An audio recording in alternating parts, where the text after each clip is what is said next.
Olá, pessoal, tudo bem? Boa noite.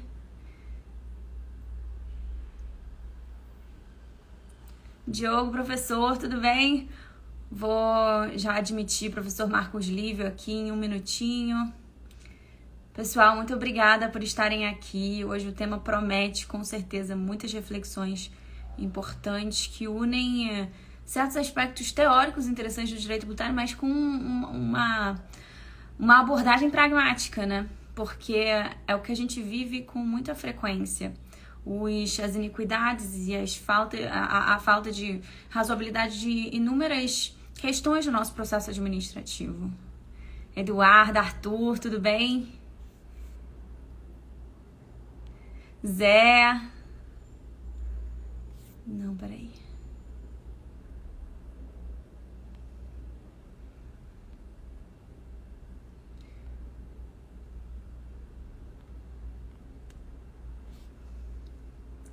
Professor Marcos Lívio, você mandou solicitação para participar? Porque eu não estou conseguindo te colocar. Deixa eu ver aqui.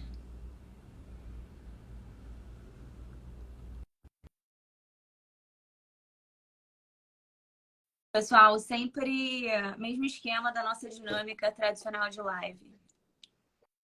Tudo bem? Você me vê? Não, não tô vendo não, tô vendo um Epa, fundo cinza. não sei o que está acontecendo aqui. Mas, Tecnologia, professor. pronto. Sempre acontece os negócios desses. Zé, obrigada. Agora Olá, foi. boa Olá, noite, professor, tudo tudo bem? bem? Muito obrigado pelo convite. Espero corresponder à expectativa e estar à altura dos debates do Tributário em Jogo. Não tenho a menor dúvida, que isso. A gente fica muito feliz que você tenha aceito o nosso convite. Certamente a gente já tem um tempo, né? Eu e Micaela, volta e meia a gente para e fica debatendo algum ponto, algum aspecto de processo administrativo tributário. E normalmente são os debates assim mais interessantes, os que a gente mais tem pitaco para Ótimo, dar. ótimo. E Bom, vai ser um é, debate bem rico, né?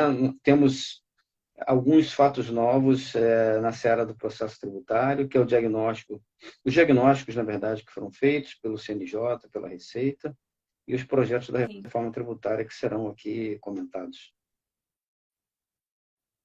exatamente. Eu vou só chamar a atenção aqui que o Zé, nosso sócio, está aqui assistindo, tá te agradecendo também em nome do nosso coletivo Tributário em Jogo pelo aceite. Então é isso, pessoal. Muito obrigada por estarem aqui com a gente. Como a gente já deu essa introdução, a gente vai falar sobre o processo administrativo tributário. E ele está num contexto maior, né, de solução de conflitos entre contribuinte e fisco, e o contencioso é um mundo maior do que apenas o administrativo, mas o processo administrativo ele é basilar, ele é estratégico para depois para o processo judicial. Ele tem impactos no processo judicial. Os números do processo administrativo afetam o judicial. Então, uma má performance dessa administração vai resultar numa má performance no judiciário. Então, é importante a gente olhar para esse ambiente, né? Processo administrativo. Inclusive, é interessante a gente conversar sobre isso, porque o professor está com um grupo de pesquisa em andamento na UERJ, em que o tema é contencioso tributário, né? E a gente passa pelo processo administrativo sem a menor dúvida. Então, professor, sem mais delongas, para quem não tá desavisado aqui, professor Marcos Lívia, professor na UERJ, é juiz federal e tem uma atuação muito ativa em diversas instituições, no CNJ, professor em outras instituições e com isso, professor, eu passo a palavra para você para fazer uma introdução geral ao tema e por que a gente está olhando para o processo administrativo como algo que precisa ser mudado ou que representa dificuldades para o contencioso tributário atual. O contencioso tributário brasileiro ele é extremamente complexo e por refletir a complexidade do nosso sistema tributário. O federalismo fiscal ele tem como consequência vários desafios a ter um sistema rígido e harmônico em termos tributários, o que efetivamente nós não temos no Brasil. E a consequência disso é o litígio. O Brasil, hoje, é o país do litígio tributário, enquanto em países desenvolvidos ou mesmo países subdesenvolvidos, o índice de provisão das empresas para o contencioso tributário gira em torno de 3, 5%. No Brasil, isso gira em torno de 60% a 65% de provisionamento. Ou seja, o índice de litígio no Brasil ele é extremamente elevado e ele tem um impacto tanto na segurança jurídica das relações que devem seguir entre o Estado e o contribuinte, atrapalhando assim o ambiente de negócio e trazendo um encargo muito grande para as empresas, não só em número de obrigações acessórias, mas também em número de horas trabalhadas para cumprir com todas essas diligências, esse compliance que é exigido pela administração tributária. Por outro lado, isso tem um ônus gigantesco para o Estado, porque dinheiro não nasce em árvore. E esse contencioso tributário ele tem um custo, ele tem um preço para o Estado. Não só em termos de condenação da União, Estados e municípios, mas principalmente o custo para gerir essa máquina. O nosso contencioso ele extrapola qualquer consideração de razoabilidade quando comparado a outros sistemas. Temos agora a oportunidade de ver como funciona o contencioso em Portugal. Você está participando do curso e quando nós comparamos os números, nós ficamos assombrados com as distinções, tanto em termos de volume de processos, de demanda, como em termos de volume das ações, das condenações. Esse problema foi identificado já pelo Conselho Nacional de Justiça no âmbito do contencioso judicial tributário. Na verdade, o Conselho Nacional de Justiça ele tem um relatório extremamente eficiente sobre uma análise do contencioso tributário, contencioso em geral, mas especificamente do contencioso tributário, onde ali constatou-se que 65% dos processos em execução no Brasil são execuções fiscais. Ou seja, de todo o montante de processos que tramitam, 2/3 se tratam de execuções fiscais distribuídas entre a União, Estados e municípios. E mais, talvez o pior, né? Considerando o nosso elevado número de processos, hoje em tramitação, em 2022, né, que foi o último relatório, nós tivemos um quantitativo de 77 milhões de processos.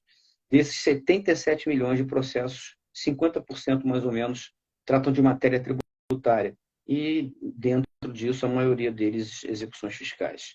Ou seja, tem algo errado e isso não é só culpa da complexidade da legislação. Talvez isso seja um fator preponderante, mas não é um único fator. Por outro lado, quando nós vamos para a esfera do contencioso administrativo, nós enxergamos também números assombrosos. Nós temos em discussão no CAF R$ 1 trilhão, ou seja, 75% de um PIB está sendo discutido na esfera administrativa tributária. Isso não é normal, nós temos que buscar algumas soluções. No âmbito da reforma tributária, isso vem sendo tentado, parece que agora nós teremos um movimento forte pela aprovação da reforma. Isso resolve uma parte do problema, mas a outra parte só pode ser resolvida com uma reforma do processo tributário, o que foi feito no bojo da Comissão de Juristas estabelecida pelo Senado Federal e pelo Supremo Tribunal Federal, na pessoa do senador Rodrigo Pacheco e do ministro Luiz Fux, para a criação de uma comissão de juristas para elaborar projetos de reforma tributária. Eu não sei se eu poderia destacar aqui mais ou menos o que eu pensei em analisar, ou se nós vamos dialogar durante a exposição. Não só a questão da dinâmica, mas fica à vontade para me orientar. normalmente a gente vai tocando assim, conforme as perguntas vão nascendo. Mas se você tem já uma estrutura do que você pensou em abordar, acho que você pode já ir entrando nos tópicos e aí eu vou puxando as perguntas. Daqui a pouco, inclusive, só para fazer o disclaimer aqui, a Mila tá chegando na live também, então a gente joga a bola em cima do que você for Eu trazendo. diria que existem 4 fatores principais a serem comentados quando nós falamos do contencioso administrativo tributário, né? Que o foco de hoje seria o contencioso administrativo tributário. O primeiro seria assim, qual é o papel do processo administrativo no âmbito da relação jurídica tributária? Então, nós saímos de uma relação jurídica tributária baseada na lei, na legalidade, mas avançamos, né, com o novo Código de Processo Civil, com princípios constitucionais trazidos que afetam o processo administrativo tributário, principalmente o princípio da duração razoável do processo. Nós passamos a enxergar o processo não como um instrumento, mas como um fundamento também da relação jurídica tributária. Talvez hoje, mais do que nunca, o processo tributário ele é um instrumento de planejamento empresarial, ele é um instrumento de estratégia empresarial e ele é um fundamento para a escolha de um modelo de negócio. Sim, até falando do papel do CARF, do processo administrativo em geral. Tem problema beber água durante a apresentação com esse escudo aqui? Não, né? Você está muito desconforme às nossas regras institucionais aqui, mas eu também não posso suscitar o assunto futebolístico, porque eu sou minoria vascaína, o resto é tudo flamenguista. É melhor eu não levantar esse ponto. Mas tudo bem, professor. Tolerância nas torcidas. Mas aí eu estava lembrando que um dos últimos eventos que a gente fez foi sobre o papel do CARF e sobre paridade e desempate, era o que a gente estava discutindo, né? Principalmente por conta desse negócio de acabar com o voto de qualidade, aí voltar ao voto de qualidade, essa controvérsia toda, a gente quis trazer, mas talvez com um olhar um pouco mais amplo para analisar a paridade. E aí, assim, é óbvio que a gente acabou desembocando para um debate sobre o que então exerce o CARF, qual é o papel do CARF. E o Zé está aqui rindo, porque ele sabe muito bem que essa minha condição de vascaína é uma condição problemática na instituição. E eu achei interessante que, assim, naquela ocasião, naquele debate, todo mundo trouxe muito essa visão de que o processo administrativo, e a gente estava falando de CARF, então estava muito voltado para a questão federal, né? Um ato revisional do lançamento. Um ato revisional do lançamento é diferente de jurisdição e isso traz impactos para o que a gente compreende da paridade e para os critérios de desempate que serão praticados. Basicamente, a gente chegou nessa conclusão. E aí, eu achei assim, eu senti um pouco de desconforto nisso, porque assim, o CARF ele não exerce só revisão do ato. Ele não exerce jurisdição, mas ele tem um escopo de análise de legalidade. Ele julga tese. Existe tese jurídica sendo analisada pelo CARF. E essa percepção de que é só um ato de revisão, ela parte de uma premissa de que o processo administrativo ele tem que prezar apenas pela sua qualidade, e eu não nego, tem que prezar pela sua qualidade, mas deixa de lado um aspecto pragmático, que é o que isso traz para o contencioso judicial. E se a gente tem números absurdos no contencioso judicial, por que a gente não tenta trazer mais pragmatismo já na esfera administrativa? Pode concluir. Não, essa era a observação que eu tinha. Eu já ia te perguntar o que você acha a respeito e se você vê que essa preocupação com o pragmatismo está posta agora. Eu participei em 2015 da reestruturação do CARF após a Operação Zelote. E me parece que houve avanços institucionais relevantes naquele momento, né? Primeiro, criou-se o Conselho de Seleção de Contribuintes, do qual eu participei por 5 anos. Criamos regras para essa seleção de contribuintes, mas a origem do modelo, e aqui a gente parte para um segundo ponto, né?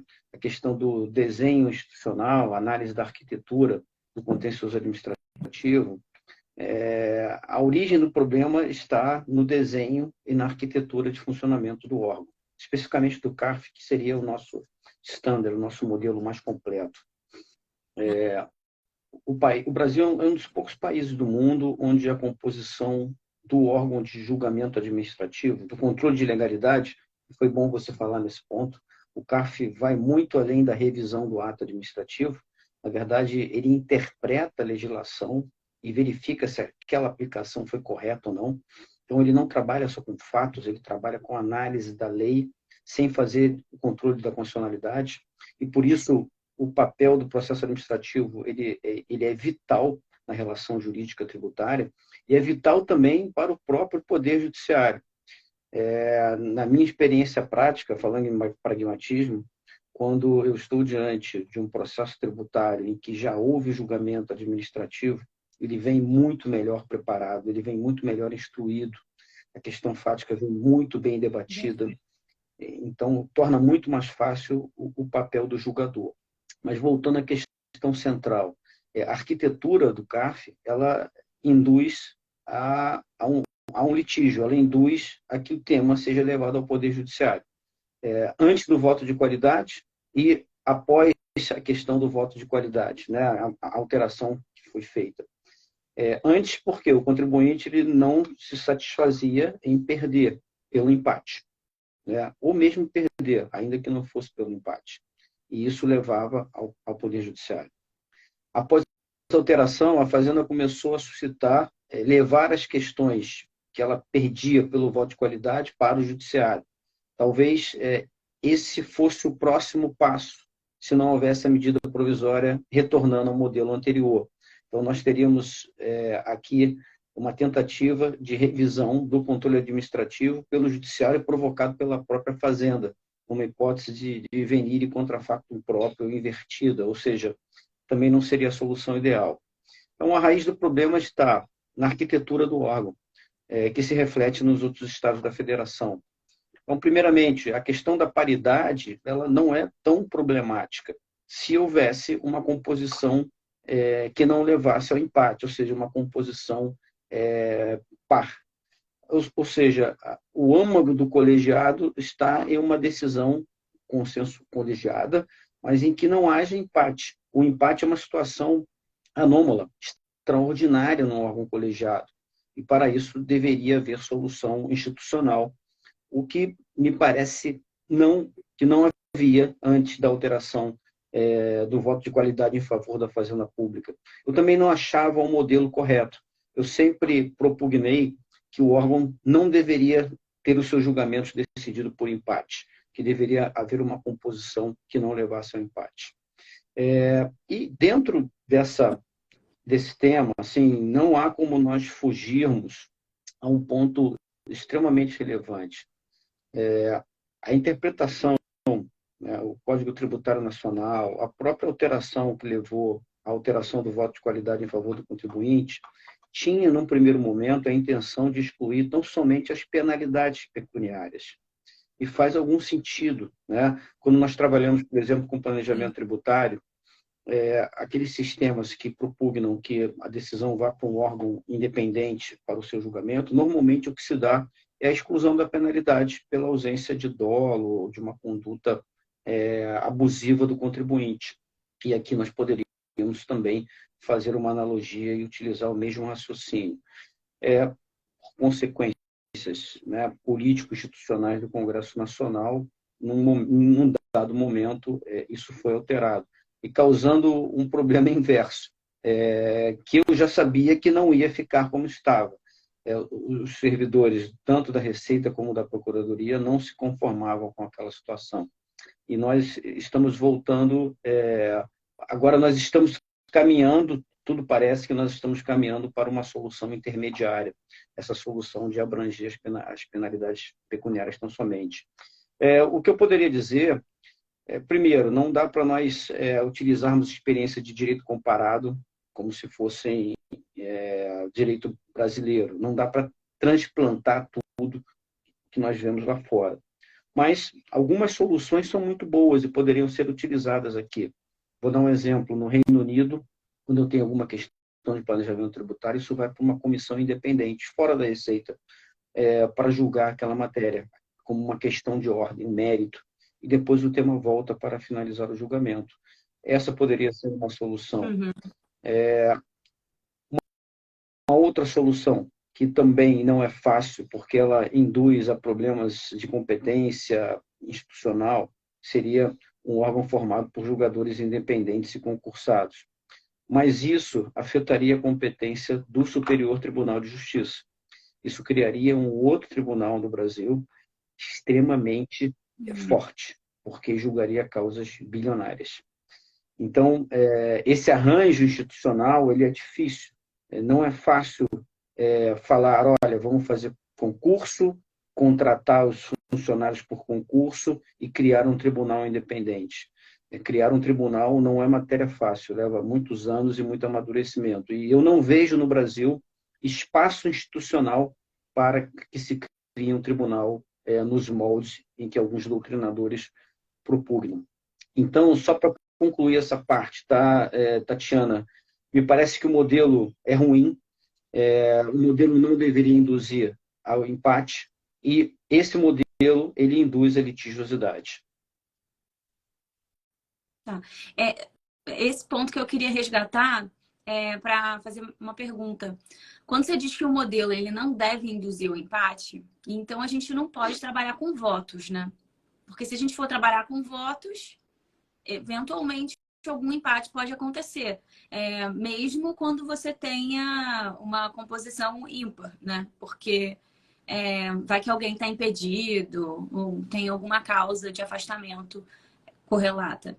E aí, a minha pergunta seria, então a gente precisa de alguma estrutura que conduza um voto do colegiado e não a inúmeros votos que produzem uma decisão só. Essa seria uma solução, essa poderia ser uma solução. Uma outra solução seria um conselho de notáveis, de professores notáveis. Eu vi aqui o professor Paulo Aires, provavelmente ele está assistindo a live, uma lista de professores notáveis que pudessem trabalhar como, em tese, né?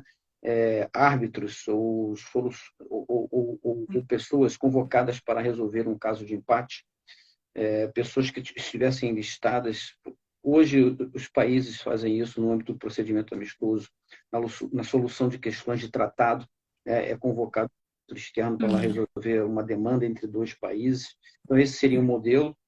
E alguns outros modelos foram sugeridos no âmbito da comissão que eu acho que vale a pena comentar. Tá? Exemplo, comentou-se sobre a possibilidade de criar um incidente de judicialização, no caso de empate. Alterar o Código de Processo Civil para que fosse incluído no Código de Processo Civil um incidente em que, havendo empate, isso seria levado ou direto para o STJ, ou para o TRF, ou mesmo para a jurisdição de primeiro grau. Muitas vozes se levantaram no sentido de que isso poderia ser inconstitucional, porque nós estaríamos no âmbito da jurisdição administrativa, em que pese haver a possibilidade de criação desse incidente. Essa solução, à primeira vista, me pareceu uma solução razoável, mas, por outro lado, a questão da duração razoável do processo ela ficaria extremamente prejudicada, porque, imagina, nós teríamos todo o processo administrativo e a decisão judicial para voltar para o processo administrativo para a solução. Então, sob o ângulo da duração razoável de processo, ela também não é boa. Talvez a melhor solução seria esse modelo inglês, né? Em casos de empate, a criação de um conselho independente com pessoas nomeadas pelo Ministério da Fazenda, professores, advogados, juízes, representantes dos contribuintes, das confederações, que não fosse número par, lógico, né, para ter uma solução que resolvesse essas questões e tirasse isso do âmbito do CARF. Não, assim, parece super interessante. Inclusive, vai na linha de você trazer um terceiro, né? Porque tem, nessa hipótese na estrutura que a gente tem, também suscitam muitas formas alternativas do critério de desempate. Então, a gente não está nem falando do modelo, a gente está falando de uma alternativa a você ter um voto de qualidade em prol do fisco ou um desempate pró contribuinte. E aí, alguns falam na figura do terceiro. Um terceiro à parte, imparcial, que não é nem pró-fisco, nem representante do fisco, nem representante do contribuinte. Mas eu acho muito difícil visualizar essa pessoa. Parece um super-homem, assim. Porque mesmo se a gente for indicar professores, é muito difícil, né? Um acadêmico, estritamente Mas só acadêmico. aí a gente vai E mesmo, passar, a gente vai transplantar essa mesma alegação, esse mesmo problema que você está citando, para a arbitragem. Para a arbitragem, para tá? Porque uma das assim, propostas tá, dos projetos de reforma tributária é um projeto de arbitragem tributária. E uma arbitragem tributária plena, em tese, pelo projeto de lei, qualquer Câmara Arbitral do Brasil vai poder se habilitar a fazer uma arbitragem tributária. E qualquer pessoa credenciada pelo Ministério da Fazenda vai poder ser árbitro, dentro da esfera de competência, né? Ou seja, se a gente parte da premissa que não existe neutralidade, não vou nem falar acadêmica, que seria pueril, mas se não existe neutralidade no julgamento da questão, a arbitragem nunca vai funcionar, porque ela sempre será tendenciosa. O que é mais interessante, Tatiana, nessa disciplina que eu estou lecionando na UERJ em parceria com a Faculdade de Direito de Lisboa, com a professora Ana Paula Dourado, nós estamos estudando o modelo de arbitragem portuguesa, que é um modelo misto, ela não é um modelo puro de arbitragem. Eles têm um conselho arbitral, que faz parte da administração, mas que é coordenado por advogados e ex-juízes, né? E nesse conselho arbitral, as taxas de julgamento elas não são tão díspares, né? O índice de condenações da Fazenda, nos valores mais altos, ele gira em torno de 55%. A Fazenda perde em 55% e ganha em 45%. Então, se fosse partir da premissa que sempre haveria um viés de julgamento, nesse modelo português, que é o único paradigma do mundo onde existe arbitragem em matéria tributária, ele seria viciado. Estatisticamente, ele não é. Então, isso prova que existem soluções, né? Existem caminhos a serem testados. O grande problema é a administração pública entender que essa é uma solução viável, né? Assim, tudo vai depender muito de que forma as administrações tributárias estarão dispostas a embarcar nessa nova alternativa. Boa noite, Boa Micaela. noite, professor. Boa noite, Tati. Bom, muito obrigada por ter aceito estar aqui com a gente. Mil desculpas por não ter conseguido estar no início, que eu estou em Cuiabá. Consegui me encontrar no hotel aqui em Cuiabá. Demorei um pouco, mas está tudo certo. Mas e aí, me digam. As Não, aventuras total, da vida do aventura. E advogado. peguei uma chuva aqui, gente, que eu achei que eu tivesse que vir de barco até o hotel. Mas graças a Deus, assim, deu tudo certo. Estou inteira aqui. Ai, ainda bem, Mila. Não, é importante você estar bem aí. A gente estava aqui já num debate interessante sobre o processo administrativo e debatendo. A gente tinha começado pela situação do carro, voto de qualidade, saiu, voltou, e critérios de desempate. E a gente chegou numa. Agora a gente estava falando sobre a instalação de um modelo alternativo em que você tem a posição de uma comissão de. Qual foi o termo que você usou, professor? Não Uma era de comissão acadêmico. independente, né? Acho que fica melhor, uma comissão independente para resolver essas grandes questões, né? Porque o que se decide em voto de qualidade são grandes questões que envolvem poucos contribuintes e valores muito grandes, né? Uma coisa que eu achei interessantíssimo da ideia de vocês com relação aos novos PLs, né, é justamente você trazer para o processo administrativo e reforçar, professor, a questão da perícia. Eu achei isso muito interessante e eu queria ouvir um pouco mais de você com relação ao seguinte. Principalmente quando a gente pensa hoje, né? Se você imagina, a compensação já é uma coisa que, de certa forma, o CARF trabalha muito bem quando ele baixa em diligência e ele consegue, muitas vezes, fazer a revisão dos autos e dar provimento à situação do contribuinte e resolver o auto ali. Agora, e quando a gente não está falando desse tipo de diligência mais simples, né, que o auditor da Receita Federal consegue fazer, às vezes, realmente, a gente tem maiores dificuldades, questões aduaneiras, algumas análises, por exemplo, até mesmo afretamento, a discussão dos splits, eles normalmente não permitem que se faça a baixa em diligência. Então, assim, se a gente tivesse a oportunidade de fazer esse tipo de prova pericial no âmbito do CARF, você teria um ganho muito grande de escala, não só para o resultado do julgamento, porque muitas vezes a gente acaba brigando numa tese de direito, quando você teria uma questão fática que poderia ajudar, né, trazer luzes aí para a tese de direito, e outra, você reduz o tempo do judiciário. Então, achei essa sacada de vocês com relação ao projeto de lei sensacional, porque realmente dá para o CARF uma possibilidade de desenvolver mais esse lado. Eu queria saber se vocês se inspiraram em algum outro modelo, se foi realmente um debate a brasileira, como é que foi isso? Na verdade, assim, todas as premissas básicas da comissão foram estabelecidas pela ministra Regina Helena Costa, que nos presidiu de forma magnífica. E ela estabeleceu algumas premissas, né, que inicialmente me pareceram muito abertas, mas ao longo dos trabalhos nós conseguimos delinear muito bem o escopo.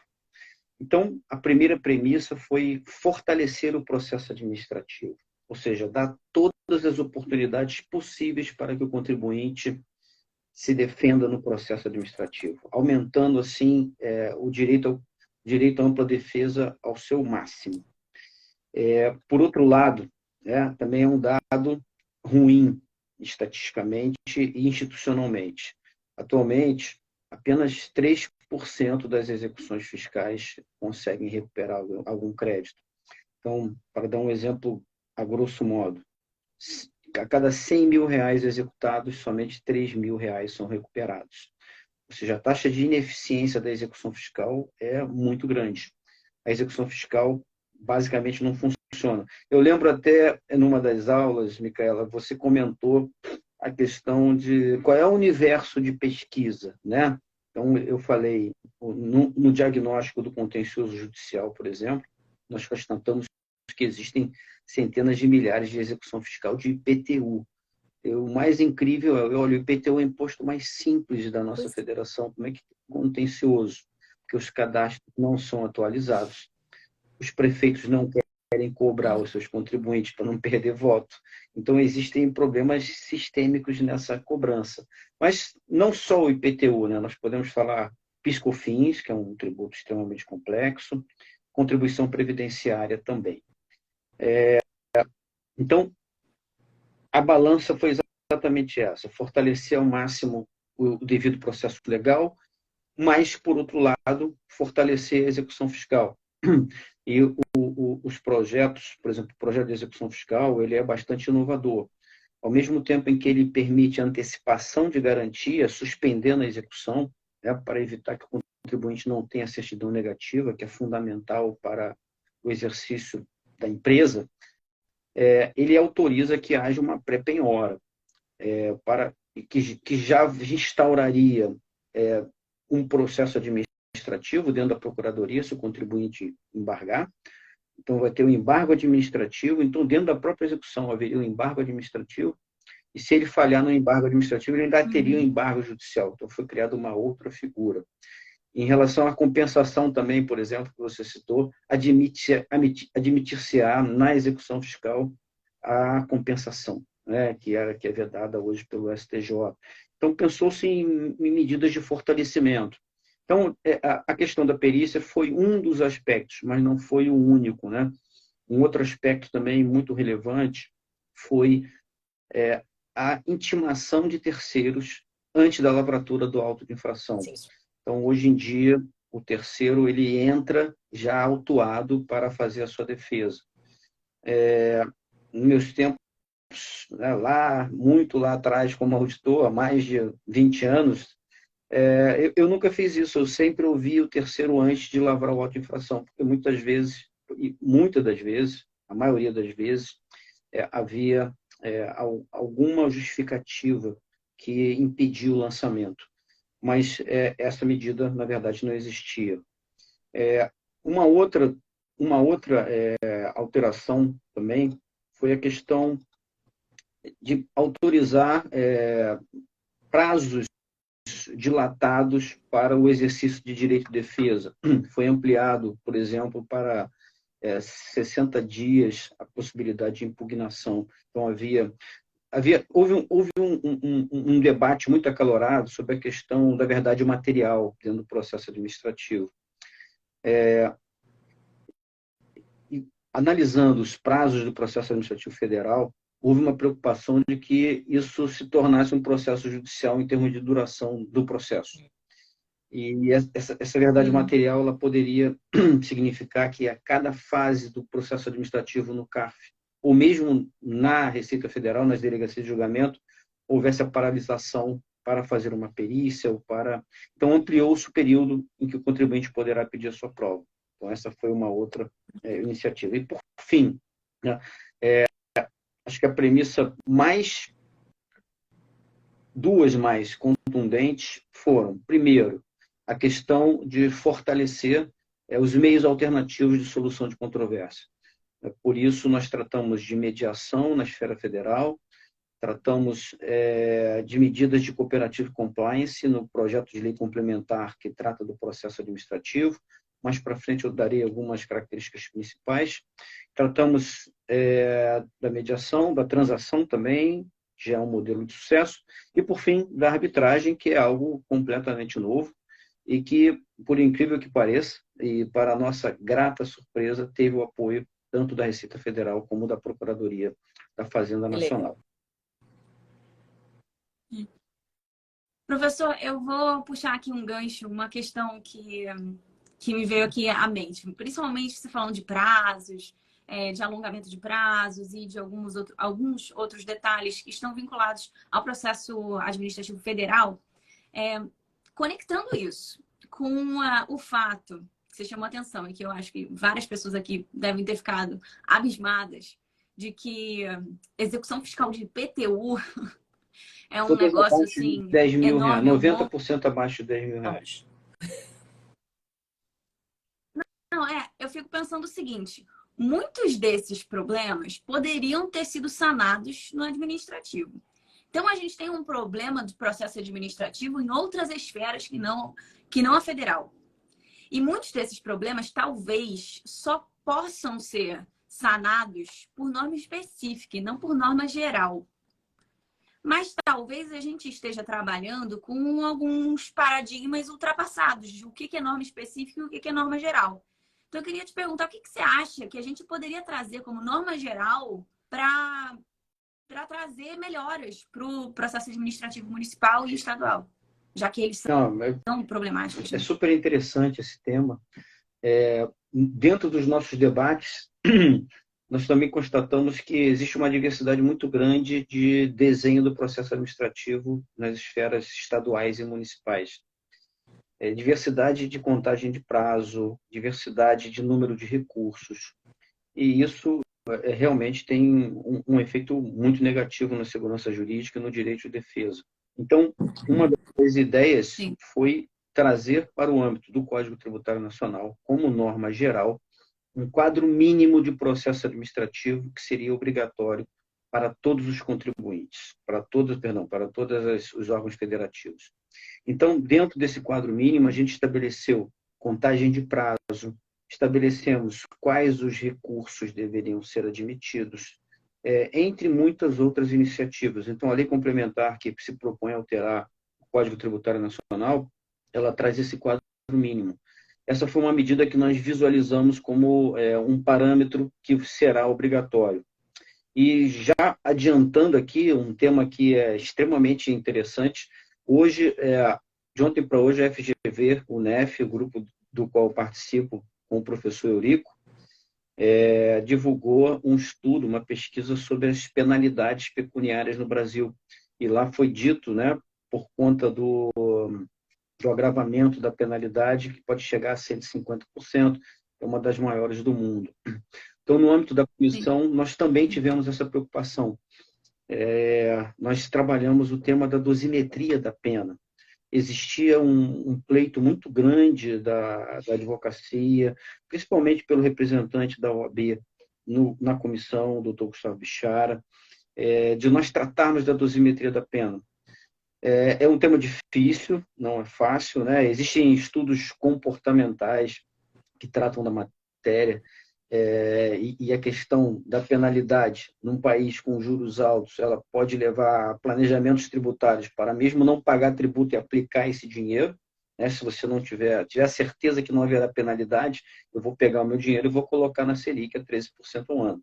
Então, mas nós conseguimos chegar a um meio termo e tratamos ali no projeto de lei complementar também um quadro mínimo de dosimetria da pena. E para não ferir a esfera federativa, a federação, nós estabelecemos o seguinte: aquele ali é o quadro mínimo. Os estados e municípios poderão ir além daquilo ali em termos de redução da pena, mas não poderão ir a quem? E se não regulamentarem em 2 anos, automaticamente a lei complementar passa a viger. Ou seja, nós demos um espaço de formatação dentro do sistema de capacidades institucionais dos órgãos federativos, mas trouxemos uma baliza que, com certeza, será revolucionária, né? Vou dar um exemplo.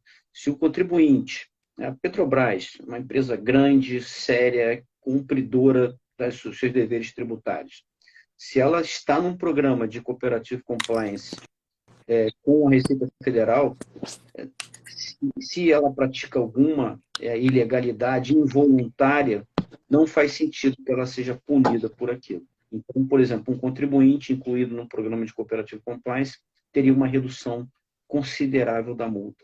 Como também terá na arbitragem, né? Se o contribuinte antecipar a arbitragem antes de chegar ao CARF, assim que chegar ao CARF a matéria, ele já teria uma redução de 60% da penalidade pecuniária como um incentivo à utilização desse meio alternativo.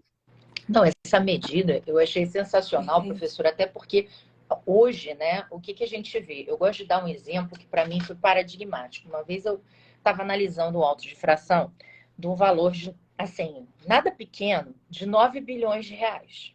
Aí, a gente estava analisando 9 bilhões de reais. Eu imaginei o seguinte: bom, vamos ver quanto é de principal, quanto é de multa, quanto é de juros. Aí fui eu ver. O principal desse auto de infração era 1,5. O restante era multijuros. Aí, assim, aí você começa a ver que tem uma distorção. Claro que a gente está falando de um processo que andou 10 anos, né? Então você acaba tendo um quantitativo aí de multa e juros muito maior.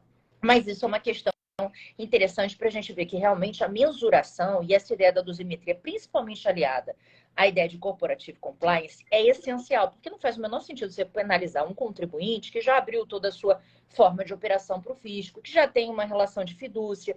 Então, assim, eu acho que essa medida realmente ela traz um ganho muito grande para o contribuinte no dia a dia, né? E até para que ele se estimule a entrar nas medidas de compliance, né?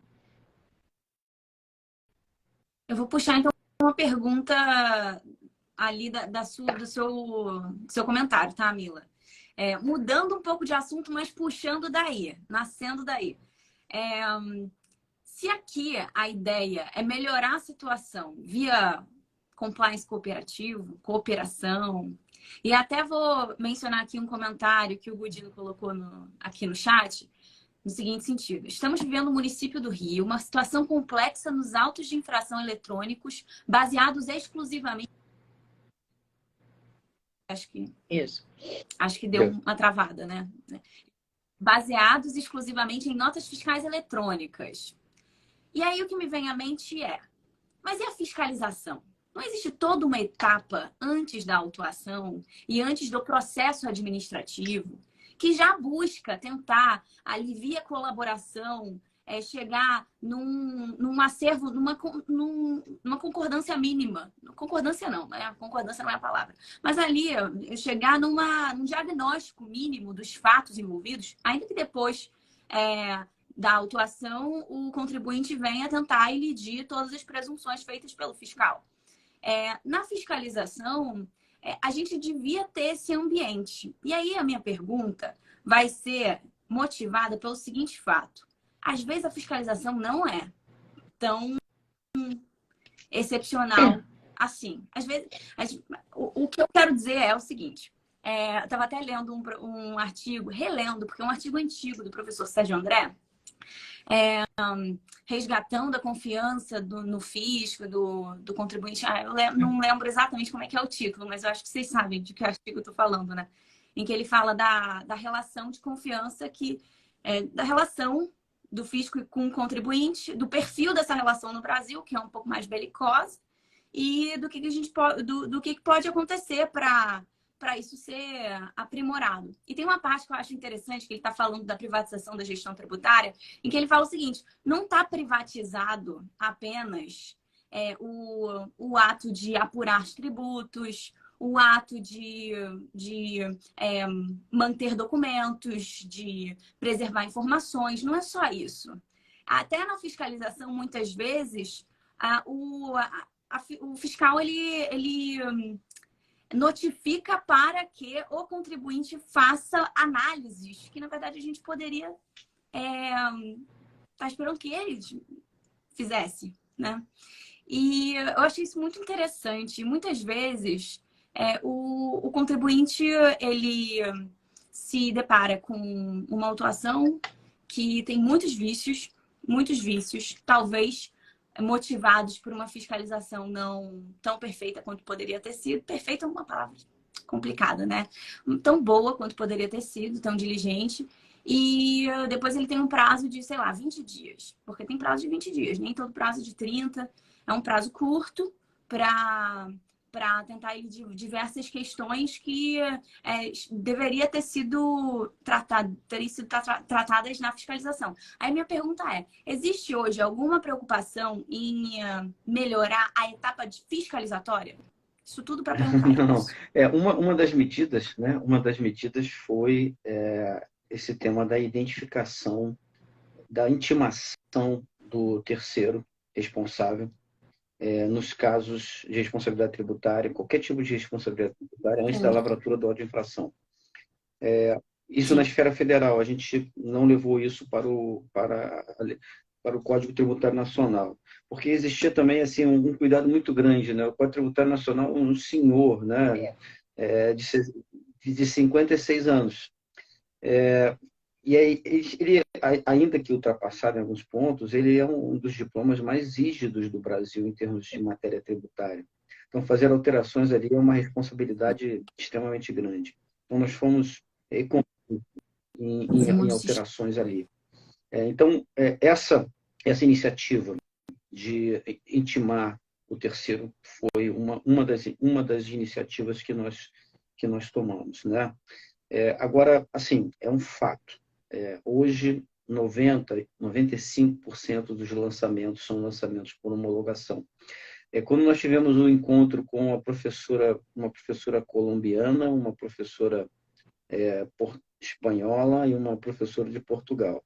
Ambas falaram exatamente a mesma palavra: privatização das atividades do Estado através da transferência de encargos da Fazenda para o contribuinte. O que eu diria sobre isso, né? Não adianta remar contra a maré. Nós estamos estamos na revolução tecnológica, na revolução da informação, uso intensivo de dados, inteligência artificial, automação, é inevitável. Esse processo ele não vai conhecer nenhum tipo de barreira. Até as barreiras legais vão ser revistas em algum momento.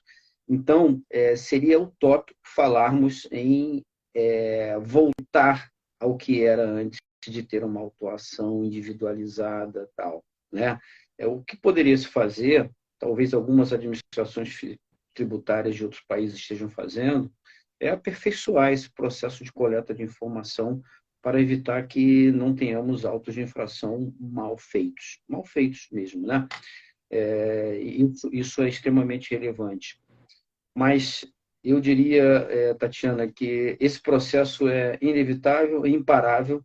Nós teremos cada vez mais transferência de atribuições para os contribuintes num dever de colaboração. O que também foi previsto, né, dentro do escopo da comissão, além dessa iniciativa pontual da lei, da alteração da lei do decreto 70.235, foram, primeiro, a questão da mediação, dos meios alternativos, né? Nós, por exemplo, fica muito claro entender, antes da propositura da execução fiscal, o contribuinte deverá ser intimado pela Procuradoria para fazer algum tipo de transação, mediação, conciliação. Ou seja, tornou-se requisito da inicial, né, uma condição da ação, digamos assim, a tentativa de conciliação antes do ajuizamento da ação. Então, essa foi uma medida mais estrutural, que consta do projeto da Lei de Execução Fiscal. Além disso, né, nós trabalhamos com a questão do compliance, da conformidade, então, programas de conformidade.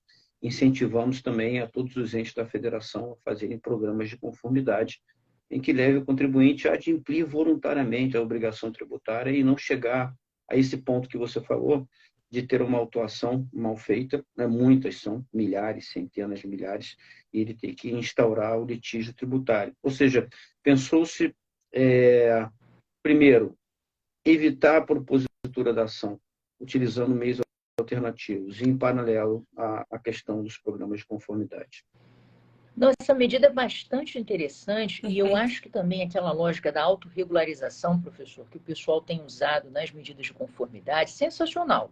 Porque você tem a possibilidade, justamente, aquele bom contribuinte, ao invés de ter a multa e tal, está em fiscalização, vamos lá, vamos fazer a regularização e você atrai para o fisco aquilo que ele quer, que é efetivamente recursos financeiros, e para o contribuinte você não tem uma penalidade. Agora, eu queria ouvir um pouco de você sobre dois pontos que eu confesso que me despertam um pouco de frustração em alguns momentos, vamos dizer assim.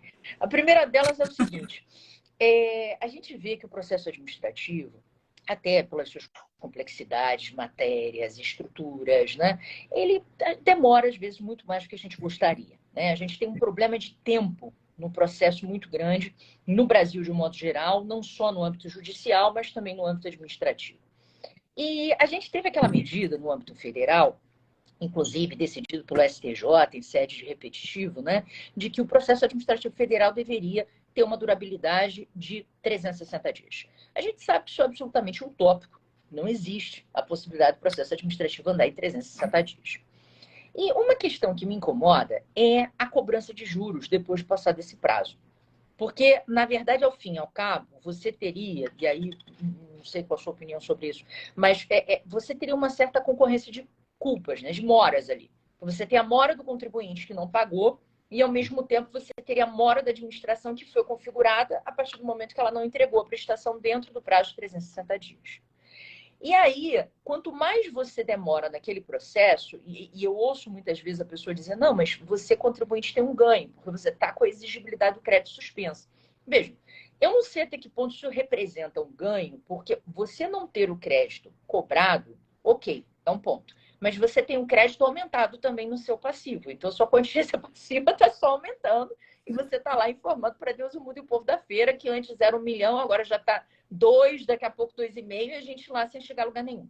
Aí eu queria saber, qual alternativa o senhor vislumbra, ainda mais levando em consideração que hoje a gente está com projetos com o objetivo de fortalecer o contencioso administrativo, né? Ou seja, fazer com que ele faça mais coisas, já que ele demora mesmo, de modo a gente tentar otimizar o tempo no processo judicial, levando em consideração essa questão dos juros depois de um prazo razoável. É uma tese boa, viu? Eu ainda não tive a oportunidade de enfrentá-la, mas me parece extremamente razoável você considerar que não existe mora a partir do momento em que a própria fazenda está em mora, né? É um tema a ser levado aos relatores dos projetos de lei no Senado Federal. Eu acho a ideia razoável. O único cuidado que nós deveríamos ter é que esse prazo não estourasse por atitudes do contribuinte, isso precisa ficar bem claro, né? Porque pode haver... Aquele contribuinte que não quer pagar, não é o caso de uma grande empresa como a Petrobras, a Vale, enfim. Aquele contribuinte que não quer pagar, ele realmente quer postergar o processo. Então, ele vai utilizar de todos os artifícios para que o processo dure mais de 360 dias. Mas para aquelas empresas, talvez aqui, se a gente conseguisse alinhar as ideias, né, para aquelas empresas que estão no programa de conformidade e estourado o prazo, a gente poderia partir dessa premissa. Eu até separei aqui, no projeto de lei complementar, a gente tem dois dispositivos muito claros em relação a esses dois temas. O artigo 139A, que seria um novo artigo 139A do Código Tributário, ele fala que a administração tributária não é poderá, deverá priorizar e disponibilizar métodos preventivos para possibilitar ao contribuinte autorregularizar o pagamento dos tributos e das obrigações acessórias antes da lavratura do auto de infração. Deverá, uma obrigação, nos termos da legislação específica.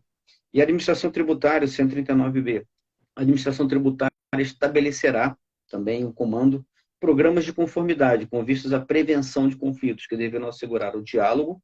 Então, a gente tem que acabar com esse dogma que o auditor não pode conversar com o contribuinte. Isso está errado, né? Em todos os países civilizados, a Fazenda recebe o contribuinte e ouve. A gente não pode partir da premissa que todos os servidores são corruptos, e não são. A minoria é corrupta, como também a minoria de juízes é corrupta, a minoria de policiais é corrupta. Então, a gente tem que acabar com esse dogma.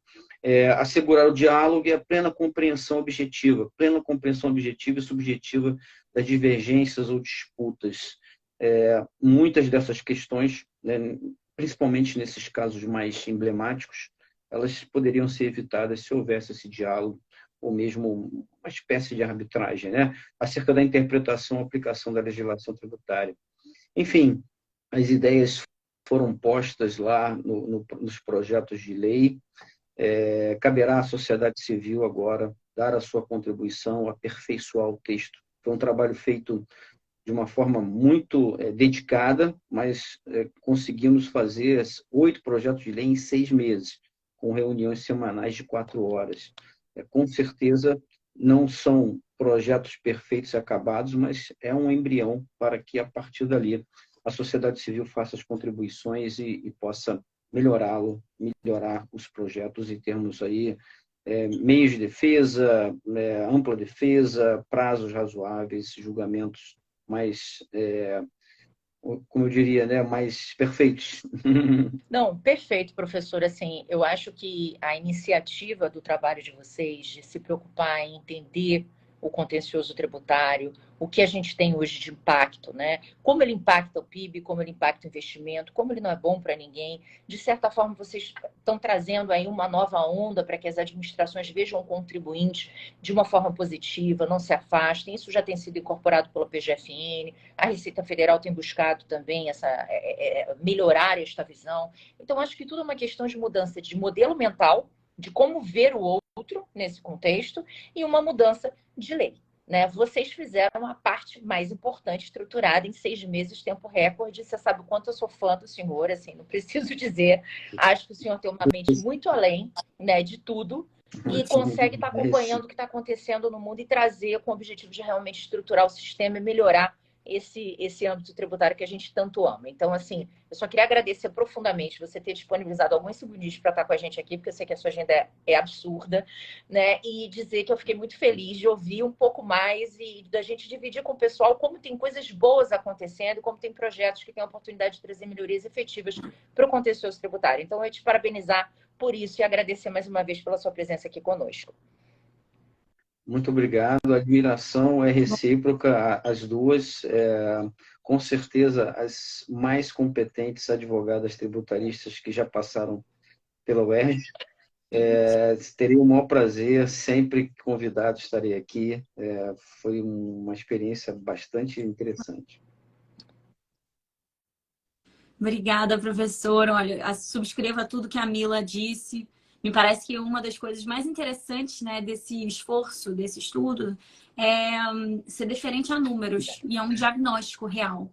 porque você consegue identificar exatamente onde estão os ralos do processo administrativo, onde estão os gargalos, onde trava, qual é o problema de fato. E onde a gente pode aplicar melhor soluções. Onde a gente pode efetivamente implementar mudanças e ver um resultado positivo. Porque uma coisa interessante que até o professor Marcos Livio disse é que o CTN ele é uma norma antiga, mas ela é antiga porque não só porque foi editada anos e anos atrás, mas porque ela é rígida.